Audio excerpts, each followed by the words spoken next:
乡亲大家平安，今仔日是新历的5月初8，旧历的4月初4，礼拜三。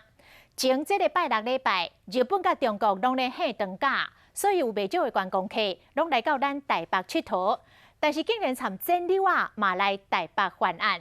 到中国籍的整理啊，2个人一组，伫咧中正纪念堂甲永康街要共整无成，最后是伫咧台北的101，甲一个日本籍的女游客偷摕皮包啊。伊唔知影讲警察早就甲因跟踪，当场就开人咯。行出中正纪念堂，游客准备要往下一站。穿蓝色衫的男子，伊准备伸出伊的第三只手，才看遐看，上阵派包啊慢慢接近。时间上短，头无成，佮转往闹热的永康街。就对伫个日籍女子后面，想要找机会偷摕钱包啊，不过骹手相慢，也是无成功。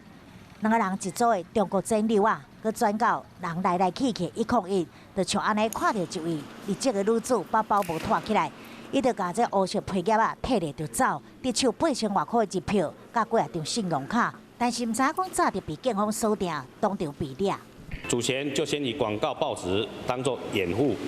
先打开被害人的拉链，另一个犯嫌就拿个雨伞打开当遮掩物。因就是看准日本10天的黄金周假期，以及中国的5一连假，台湾的观光景点嘛，正做这整流啊动手的热点。我甲这警方早就拢有防范啊，伫故宫、台北101、中立寺甲各大夜市啊加强巡逻，才会当伫第一时间将因抓起来，移送法办。